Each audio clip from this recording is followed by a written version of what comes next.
வரஹ்மத்துல்லாஹி வபரகாத்துஹு. அல்ஹம்துலில்லாஹ் நஹ்மதுஹு வ நஸ்தஈனுஹு வ நஸ்தக்ஃபிருஹு வ நஊது பில்லாஹி மின் ஷுரூரி அன்ஃபுஸினா வ மின் ஸய்யிஆத்தில் அஅமாலினா. மை யஹ்தில்லாஹு ஃபலா முதில்ல லஹு வ மை யுதில்லுஹு ஃபலா ஹாதிய லஹு. வ அஷ்ஹது அல்லா இலாஹ இல்லல்லாஹ் வஹ்தஹு லா ஷரீக லஹு வ அஷ்ஹது அன்ன முஹம்மதன் அப்துஹு வ ரசூலுஹு அம்மா பஅத். فقد قال الله تعالى في القرآن العظيم والفرقان المجيد. أعوذ بالله من الشيطان الرجيم. بسم الله الرحمن الرحيم. يا أيها الناس اتقوا ربكم الذي خلقكم من نفس واحدة وخلق منها زوجها وبث منهما رجالا كثيرا ونساء واتقوا الله الذي تساءلون به والأرحام إن الله كان عليكم رقيبا. يا أيها الذين آمنوا اتقوا الله حق تقاته ولا تموتن إلا وأنتم مسلمون. يا أيها الذين آمنوا اتقوا الله وقولوا قولا سديدا يصلح لكم أعمالكم ويغفر لكم ذنوبكم ومن يطع الله ورسوله فقد فاز فوزا عظيما. فقال نبينا صلى الله عليه وسلم إن أصدق الحديث كتاب الله وأحسن الهدي هدي محمد وشر الأمور محدثاتها وكل محدثة بدعة وكل بدعة ضلالة وكل ضلالة في النار. அளவற்ற அருளாளனும் நிகரில்லா பேர் அன்புடையனுமாகிய அந்த ஏக இறைவனை போற்றி புகழ்ந்தவனாக ஆரம்பம் செய்கின்றேன். கண்ணியத்திற்குரிய சகோதரர்களே, இறைவனால் நம் மீது கடமையாக்கப்பட்ட இந்த ஜும்மாவுடைய தொழுகையை குறித்த நேரத்திலே நிறைவேற்ற வேண்டும் என்கிற நல்ல நோக்கத்திலே நாம் எல்லாம் இங்கே ஒன்றாக குழுமியிருக்கிறோம். அன்பிற்குரிய சகோதரர்களே, அல்லாஹ் இந்த உலகத்தில் எத்தனையோ கோடான கோடிக்கணக்கான உயிரினங்களை இறைவன் படைத்து இந்த உலகம் முழுவதும் பரவச் செய்திருந்தாலும் அல்லாஹுவால் படைக்கப்பட்ட உயிரினங்களிலேயே மிகச்சிறந்த ஒரு படைப்பாக, ஒரு உயிரினமாக இந்த மனித சமுதாயம் இருக்கிறது. மற்ற உயிரினங்களுக்கு இல்லாத ஏராளமான சிறப்பம்சங்கள் இந்த மனிதனுக்கு இறைவன் மூலமாக வழங்கப்பட்டு இருந்தாலும் கூட அவனிடத்தில் இருக்கக்கூடிய பலவீனத்தின் காரணமாக பாவங்களை செய்யக்கூடியவனாக மனிதன் இருக்கிறான். மனிதன் செய்யக்கூடிய பாவங்களை பொறுத்தவரையிலும் இரண்டு வகையாக நாம பார்க்கலாம். ஒன்று இறைவனுக்கு இவன் செய்யக்கூடிய பாவங்கள், இன்னொன்று மனிதர்களுக்கு இவன் செய்யக்கூடிய பாவங்கள். இறைவன் நம்மை படைத்திருக்கிறான். படைத்த இறைவன் நாம் என்ன செய்ய வேண்டும், நம்முடைய வணக்க வழிபாடுகள் எப்படி இருக்க வேண்டும், இறைவனை எவ்வாறு வணங்க வேண்டும், அல்லாஹ்விற்காக நாம் என்னென்னவெல்லாம் செய்ய வேண்டும் என்ற விஷயத்தை திருக்குரான் வழியாக, திருத்தூதரின் வழியாக பல்வேறு விதமான வகைகளிலே நமக்கு அல்லாஹ் திரும்ப திரும்ப எடுத்து சொல்லியிருந்தாலும் கூட அதிலே ஒரு அலட்சியத்தோடு படைத்த இறைவனை வணங்குவதிலே பாராமுகமாக இருக்கக்கூடிய இந்த மனிதன் அல்லாஹ்வுக்கு செய்யக்கூடிய கடமைகளில் பாவம் செய்து விடுகிறான். அதே போல தன்னோடு வாழக்கூடிய சக மனிதர்கள், தன்னுடைய நண்பர்கள், தன்னுடைய உறவினர்கள், தனக்கு கீழே வேலை செய்யக்கூடிய வேலைக்காரர்கள், தன்னோடு பணியாற்றக்கூடிய சக நண்பர்கள், இவர்கள் அனைவருக்கும் செய்ய வேண்டிய கடமைகளுடைய விஷயத்திலே கவனக்குறைவாக அவர்களை பற்றிய தவறான எண்ணத்தை, தவறான புரிதலை பிறருடைய உள்ளத்திலே விதைக்கக்கூடிய வகையிலே மற்றவர்களை பார்த்து பொய் சொல்லக்கூடியவனாக, குறை பேசக்கூடியவனாக, புறம் பேசி திரிப்பவனாக, இப்படி அடுத்தவர்களுடைய மான மரியாதை விஷயத்திலே விளையாடக்கூடியவனாகவும் மனிதன் பாவம் செய்கிறான். இப்படி மனிதன் செய்யக்கூடிய ஏராளமான பாவங்களில்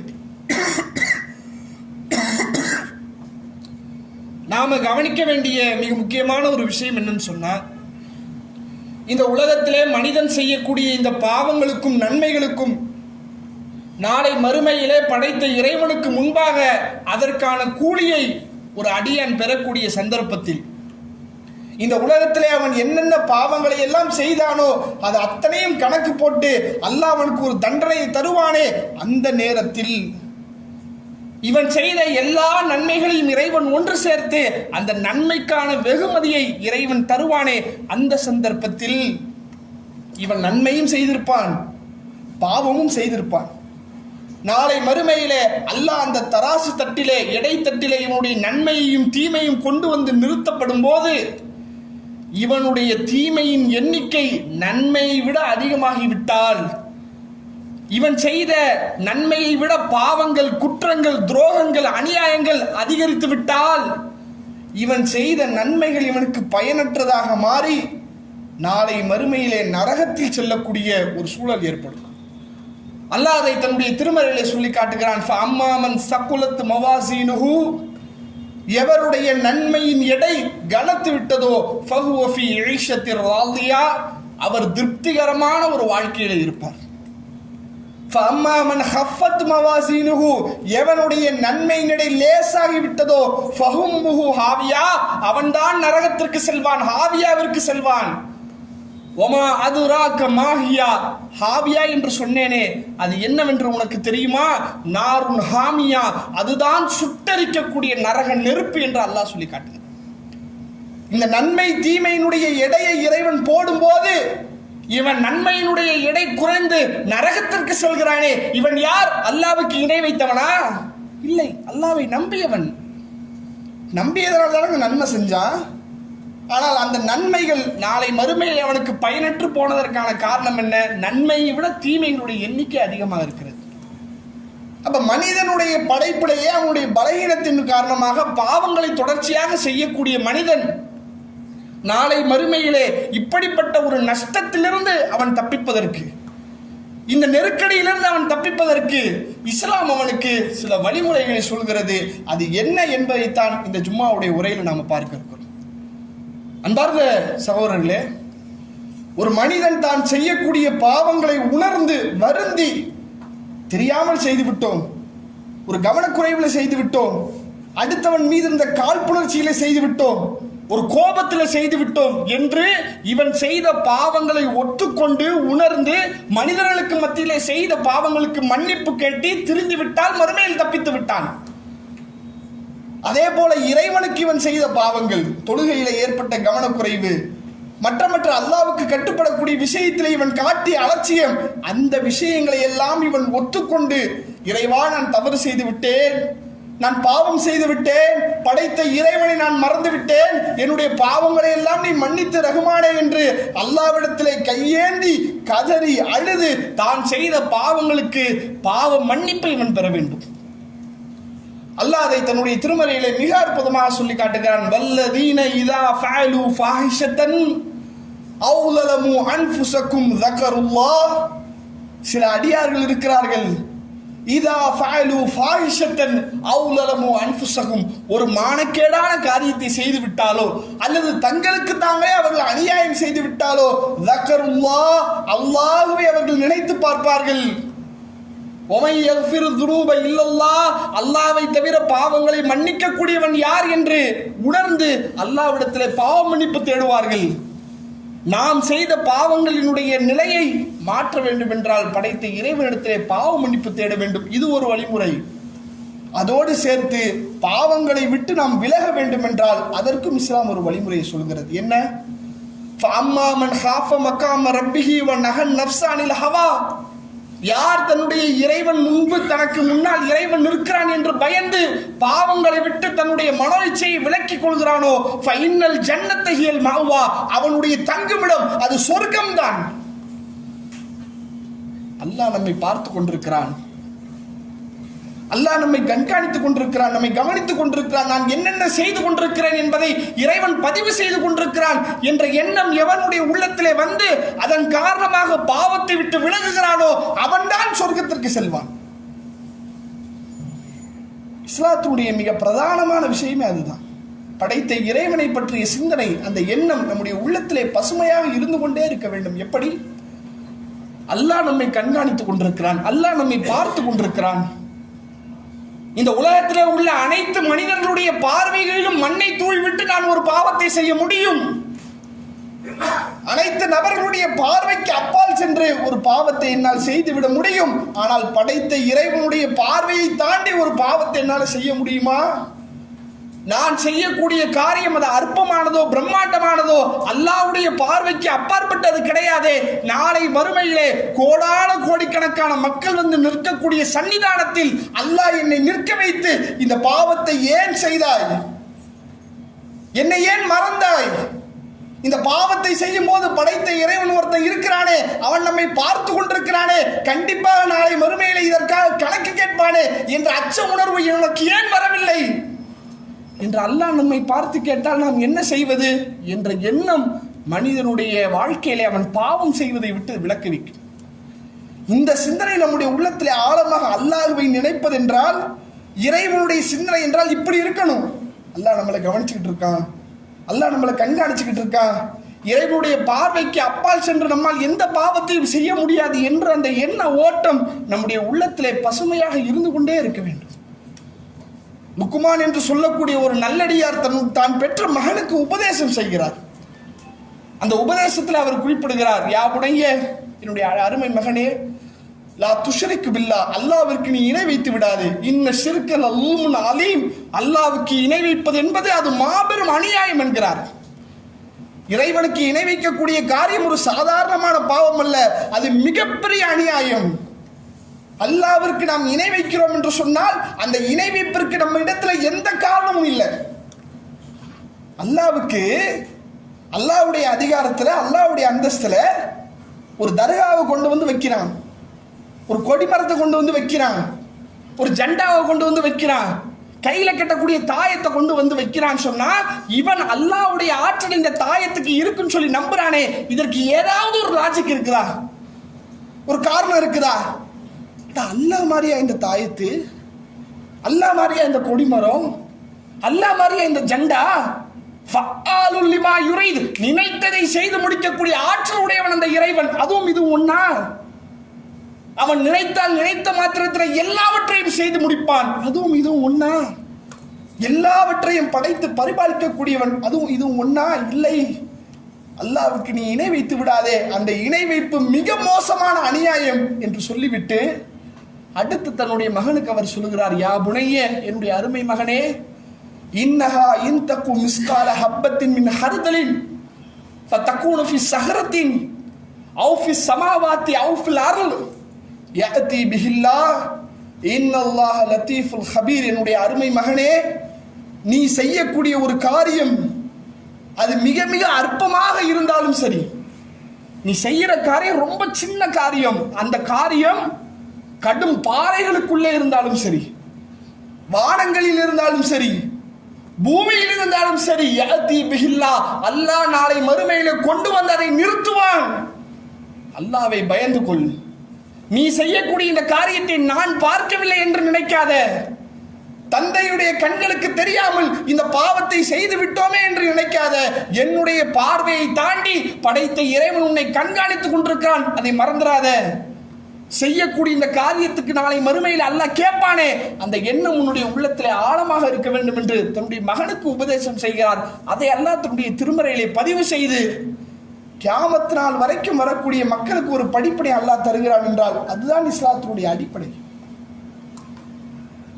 அந்த எண்ணம் இருந்து கொண்டே இருக்க வேண்டும். அல்லாஹ்வுடைய நினைவு என்பது, அல்லாஹ்வை நினைப்பது என்பது, அல்லாஹ் நம்மளை கண்காணிச்சுக்கிட்டு இருக்கான், கவனிச்சுக்கிட்டு இருக்கான், இறைவனுடைய பார்வைக்கு அப்பால் நம்ம போகவில்லை என்ற அந்த எண்ணம் நம்முடைய எண்ண ஓட்டத்தில் இருந்து கொண்டே இருக்க வேண்டும்.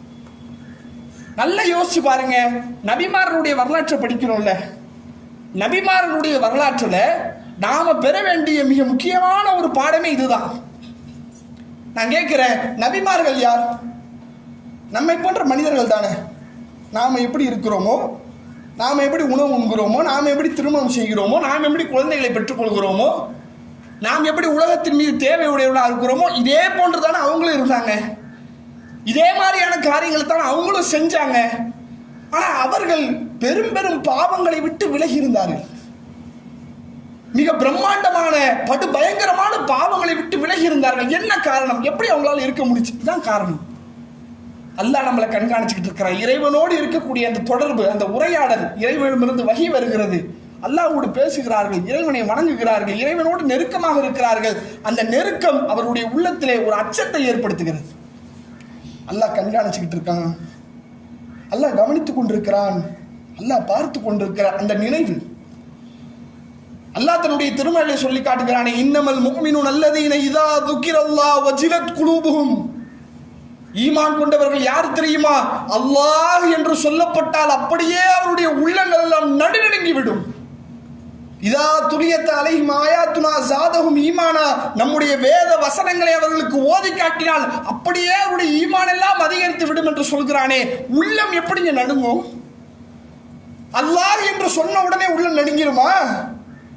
உள்ளம் நடுங்கும்.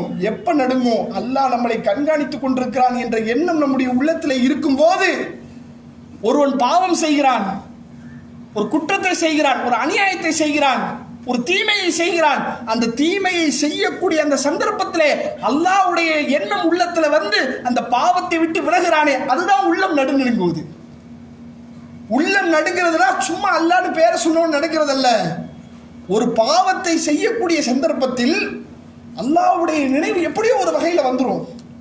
அல்லாஹ் கவனிக்கிறானே, அல்லாஹ் கண்காணிக்கிறானே, அல்லாஹ்வுடைய பார்வைக்கு அப்பாற்பட்டு இந்த பாவத்தை நம்ம செய்யலையே என்ற எண்ணம் வந்த உடனே அப்படியே அந்த பாவத்தை விட்டு விலகிறான் பாருங்க, அதுதான் உள்ளம் நடுநடுங்குவது.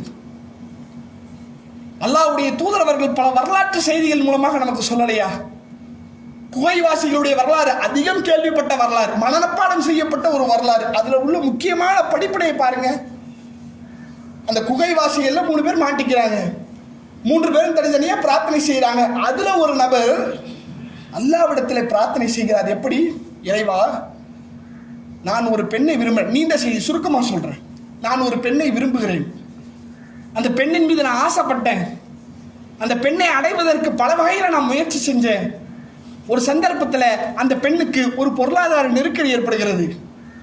அந்த நேரத்தில் அந்த பெண் என்னிடத்துல உதவி தேடி வருகிறாள். அப்போது நான் சொல்கிறேன், உனக்கு தேவையான பொருளாதாரத்தை நான் தரேன், என்னுடைய ஆசைக்கு நீ இணங்கி வருகிறாயா என்று அவளிடத்திலே பேசி அவளும் அதை ஒத்துக்கொள்கிறாள்.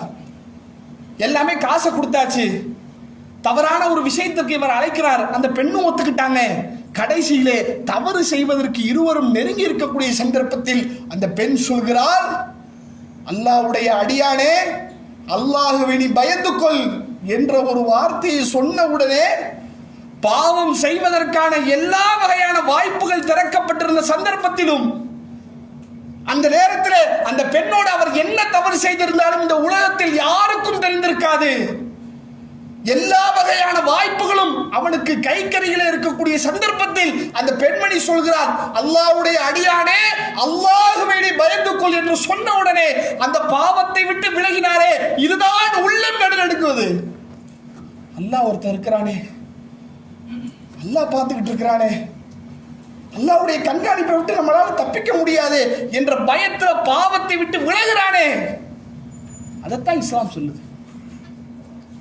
ஒவ்வொரு நபிமார்களுடைய வாழ்க்கையிலும் அவர்கள் பெரும்பாவங்களை விட்டு விலகியதற்கான காரணமே அதுதான். இன்னும் சொல்ல போனால் அல்லாஹ் நமக்கு வணக்க வழிபாடுகளை தந்திருக்கிறான்லங்க, தொழுகிறோம் இல்லைங்க. இந்த தொழுகையை பற்றி அல்லாஹ்வுடைய தூதரிடத்தில் ஒரு மனிதர் கேட்கிறார். ஜிப்ரீல் அலைஹிஸ்ஸலாம் அவர்கள் மனித உருவத்தில் வந்து நபிகளாரிடத்தில் சில விஷயங்களை கேட்கிறார்கள். அந்த கேள்வியினுடைய தொடர்ச்சியில ஒரு சந்தர்ப்பத்தில் கேட்கிறார்கள், அல்லாஹ்வுடைய தூதரே, கீழே மல் இஹ்சான், நல்லறங்கள் செய்வது என்றால் என்ன? நன்மைகள் செய்யணும், நல்லறங்கள் செய்யணும், அதை எப்படி செய்யறது என்று கேட்கிறாங்க. அப்போது அல்லாஹ்வுடைய தூதர் அவங்க சொல்றாங்க, அல்லாஹுவை நீ பார்ப்பது போல வணங்கணும். தொழுகையில் அல்லாஹ் அக்பர் என்று தக்பீர் கட்டுனா என் முன்னாடி ரப்பு இருக்கிறான், ரஹ்மான் இருக்கிறான், நான் சொல்வதையெல்லாம் அவன் கேட்டுக்கொண்டிருக்கான், என்னை கண்காணிச்சுக்கிட்டு இருக்கான், பார்த்துக்கிட்டு இருக்கிறான், நான் என்ன செய்யறேன், நான் என்ன ஓதுறேன், நான் என்ன சொல்ல வரேன், என்னுடைய பிரார்த்தனை என்ன என்று எல்லாவற்றையும் அறிந்த என்னுடைய எஜமானன் எனக்கு முன்னால் இருக்கிறான் என்ற எண்ணத்தோடு நீ வணக்க வழிபாட்டை செய்ய வேண்டும். ஃபைல்லம் தக்கும் தராஹு, ஒருவேளை நீ அவனை பார்க்கவில்லாவிட்டாலும் இன்னஹு யராக்க, அவன் உன்னை பார்த்து கொண்டிருக்கிறான், அந்த எண்ணத்தோட வணங்கணும். நம்மள நிறைய பேருக்கு இந்த எண்ணம் ஏற்பட்டிருக்காங்க. நம்ம இடத்துல நிறைய நபர்கள் சொல்லி இருக்கிறாங்க, என்ன ஜி தொழுகையில வந்து நின்றாலே கவனம் செதறுது, தொழுகையில வந்து என்னால் நிக்க முடியல, அல்லாஹ் அக்பர் என்று தக்பீர் கட்டினாதா ஏதேதோ சிந்தனை வருது, தொழுகையில ஓர்மையா இருக்கிறதுக்கு என்ன வழி, கவனமே தொழுகையில் நிற்க மாட்டேங்குது, என்ன வழி என்று பல நபர்கள் பல இடத்துல கேட்டிருப்பார்கள். ஒரே வழி இஸ்லாம் சொல்கிறது, தொழுகையிலே நிற்கும் போது ரஹ்மான் முன்னாடி இருக்கிறான், ரப்புல் ஆலமீன் முன்னாடி இருக்கிறான், என்னுடைய எஜமானன் முன்னாடி இருக்கிறான், எல்லாவற்றுக்கும் அதிகாரம் படைத்த இறைவன் முன்னாடி இருக்கிறான் என்ற எண்ணம் வந்தா தொழுகையில கவனம் செதறுமாங்க. அப்படி இப்படி போகுமா? வியாபாரத்தினுடைய எண்ணம் வருமா? ஆஹா, ரஹ்மான் உட்கார்ந்து இருக்கிறானே, என்னை பார்த்து கொண்டிருக்கிறானே, நான் செய்யக்கூடிய ஓதக்கூடிய ஒவ்வொன்றையும் அல்லாஹ் கேட்டு கொண்டிருக்கிறானே என்ற எண்ணத்தோடு தொழுகையில அல்லாஹு அக்பர் என்ற தக்பீர் கட்டும் போது மனசு எப்படி இருக்கும் யோசிப்பாரு. அந்த வணக்கத்தை தான் இஸ்லாம் சொல்கிறது.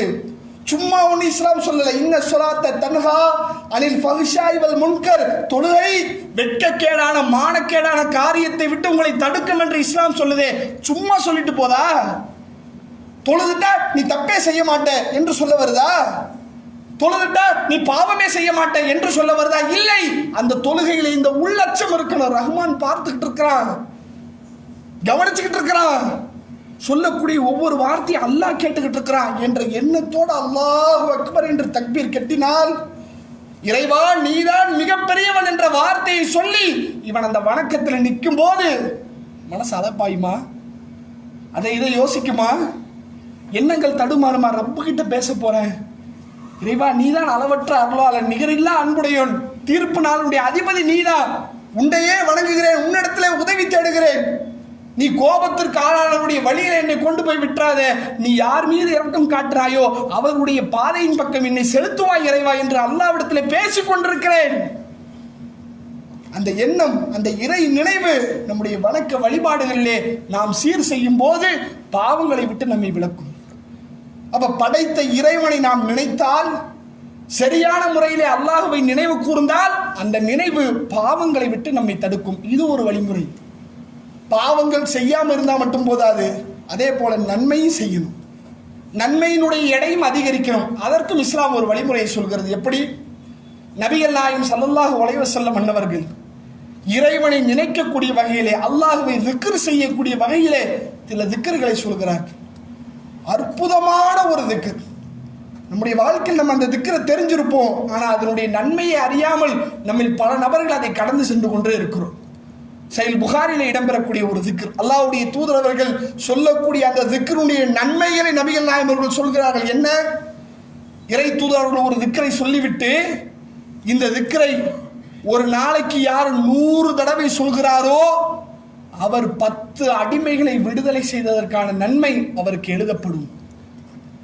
இந்த திக்ரை ஒரு நாளைக்கு யார் 100 தடவை சொல்கிறாரோ அவருடைய 100 பாவங்கள் அழிக்கப்படும். இந்த திக்ரை ஒரு நாளைக்கு யார் 100 தடவை சொல்கிறாரோ அவருக்கு 100 நன்மைகள் எழுதப்படும். இந்த திக்ரை ஒரு நாளைக்கு யார் 100 தடவை சொல்கிறாரோ அவர் ஷைத்தானிடமிருந்து விலகுவதற்கு ஒரு பாதுகாப்பு அவருக்கு தரப்படும். இந்த திக்ரை ஒரு நாளைக்கு யார் 100 தடவை சொல்கிறாரோ, இந்த 100 தடவை சொல்லி இவர் அடைந்த நன்மையை போல ஒரு சிறந்த நன்மையை இந்த உலகத்திலே யாராலும் அடைய முடியாது. தெரிஞ்சுக்கணுமா? இவ்வளவு நன்மைகளை தரக்கூடிய, பாவங்களை அழிக்கக்கூடிய, ஷைத்தானிடமிருந்து நம்மை காக்கக்கூடிய திக்ர். அல்லாஹ்வுடைய தூதர் அவர்கள் சொன்னார்கள், லா இலாஹ இல்லல்லாஹு வஹதஹு லா ஷரீக லஹு லஹுல் முல்க் வலஹுல் ஹம்து வஹுவ அலா குல்லி ஷைஇன் கதீர். அனைவரும் அறிந்த திக்ர் தான். ஒரு நாளைக்கு 100 தடவை சொன்னால் இவ்வளவு பிரம்மாண்டமான நன்மை. லா இலாஹ இல்லல்லாஹு வஹதஹு லா ஷரீக லஹு லஹுல் முல்க் வலஹுல் ஹம்து வஹுவ அலா குல்லி ஷைஇன் கதீர். லா இலாஹ இல்லல்லாஹ், அல்லாஹ்வை தவிர எந்த கடவுளும் இல்லை. வலஹுல் ஹம்து, அவனுக்கு தான் புகழ். லஹுல் முல்க், அவனுக்கு தான் அதிகாரம். வஹுவ அலா குல்லி ஷைஇன் கதீர், அவன் எல்லாவற்றின் மீது ஆற்றல் உடையவனாக இருக்கிறான் என்ற இந்த திக்ரை ஒரு நாளைக்கு 100 தடவை சொன்னால் இவ்வளவு பிரம்மாண்டமான ஒரு அமல் கேட்கலாமா? தவற விடலாமா? அலட்சியம் காட்டலாமா? ஒரு முடிவோட இருக்கணும். ஒரு நாளைக்கு காலையில 100 தடவை இந்த திக்ரை சொல்லிருவேன், முடிவெடுத்து வாங்க. அப்படிப்பட்ட அந்த இறை நினைவோடு நாம் பயணிக்கும் போது பாவங்களை விட்டு அல்லாஹ் நம்மளை விலக்குவான். ஒரு நாளைக்கு 100 தடவை இப்படி திக்ர் பண்றாருன்னா அடுத்தவனை புறம் பேச ஒரு வாய் வருமா? இவ்வளோ நேரம் திக்ர் பண்ணிட்டு இப்போ போய் புறம் பேசுறோமே, இவ்வளவு நேரம் திக்கர் பண்ணிட்டு போய் பொய் பேசுறோமே, இவ்வளவு நேரம் திக்கர் பத்தி அடுத்தவங்க பத்தி அவதூறு சொல்றோமே, நாவு வராது. அந்த பாவங்களை விட்டு விலகி நாம் நன்மை செய்வதற்கு இஸ்லாம் நமக்கு தந்திருக்கக்கூடிய இந்த வாய்ப்புகளை பயன்படுத்த அல்லாஹ் நமக்கு அருள் செய்ய வேண்டும் என்று சொல்லி என்னுடைய முதல் உரையை நிறைவு செய்கிறேன்.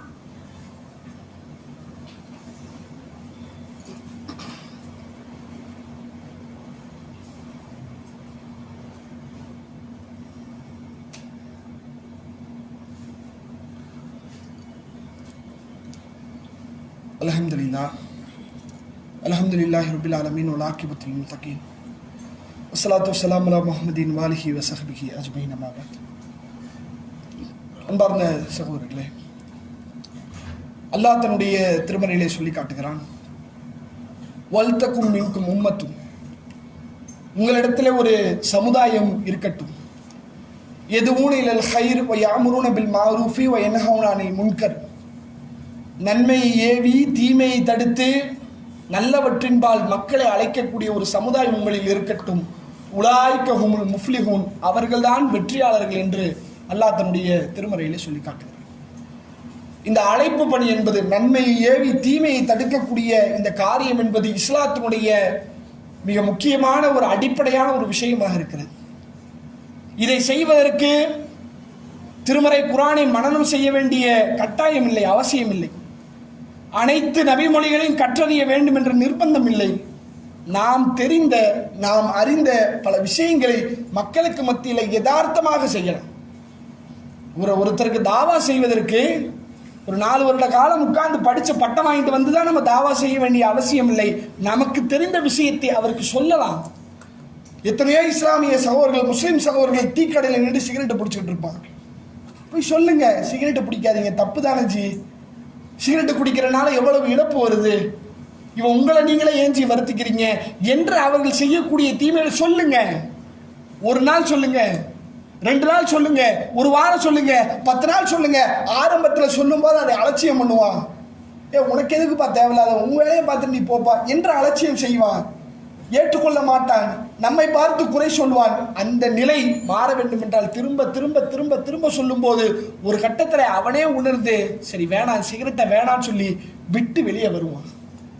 அவன் ஒருவன் மீண்டு வந்தால் அவனுடைய குடும்பம் தப்பிக்கும், அவனுடைய சந்ததி தப்பிக்கும், அவனுடைய ஒட்டுமொத்த குடும்பத்தாரும் அவனை போற்றுவார்கள். அப்பேற்பட்ட ஒரு காரியத்திற்கு நீங்கள் ஒரு துண்டுகோலா இருங்களேன். இன்றைக்கு பெரும்பாலான மக்கள் தாவா செய்வதை விட்டு மிகப்பெரிய ஒரு அலட்சியத்தோடு இருப்பதற்கான காரணம் என்ன? நாம சொல்லி நாம திருந்தவா போறான், பாவம் செய்யறான், அவங்கிட்ட போய் நம்ம 1/2 மணி நேரம் பயான் பண்ண திருந்தவா போறான், சொல்ற வரைக்கும் சரி சரின்னு கேட்பா. நம்ம இந்த பக்கம் போனோம்னா அந்த பக்கம் பாவத்தை செஞ்சுக்கிட்டு தானே இருக்கிறார் என்ற எண்ணம் நம்ம இடத்துல பெரும்பாலான மக்கள் இடத்துல இருக்கிறது.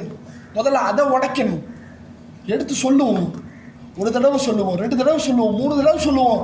எத்தனை தடவை நம்மால் முடியுமோ அத்தனை திரும்ப திரும்ப சொல்லுவோம். ஒரு நாள் அல்லது ஒரு நாள் கண்டிப்பாக அவன் அந்த பாவத்தை விட்டு விலகுவதற்கு படைத்த என்னிடத்தில் துவா செய்வோம். இறைவா, நான் அவனுக்கு தாவா செய்கிறேன், என்னுடைய இந்த தாவா பயனளிக்கக்கூடிய வகையில அவன் அந்த பாவத்தை விட்டு வெளியே வர உதவி செய்ய ரஹ்மான் என்று அல்லாஹ்விடத்தில் கேட்போம். அவன் மீண்டு வந்தால் நமக்கு இறைவனிடத்தில் மிகப்பெரிய ஒரு பாக்கியம் இருக்கிறது. அதை உணர்ந்து தனிநபர் சந்திப்புகளின் போது, பிற மனிதர்களை சந்திக்கும் போது அவரிடத்தில் இருக்கக்கூடிய தீமைகளை அழகிய முறையில் சுட்டிக்காட்டி பாவத்தை விட்டு அவர்களை வென்றெடுக்கக்கூடிய ஒரு காரியத்தை, தலையாய விஷயத்தை கையில் எடுத்து நாம் செய்ய வேண்டும். அதுதான் இந்த இஸ்லாமிய சமுதாயத்தினுடைய வளர்ச்சிக்கும் எழுச்சிக்கும் மிக அவசியமான ஒன்றாக இருக்கிறது. அதை உணர்ந்து செயல்படக்கூடிய பாக்கியத்தினை அல்லாஹ் நம் அனைவருக்கும் தர வேண்டும் என்று சொல்லி நிறைவு செய்கிறேன். என்னுடைய இறுதி சொல்லாக அகில உலகத்தை படைத்த அல்லாஹ்வுக்கு எல்லா புகழும். அஸ்ஸலாமு அலைக்கும்.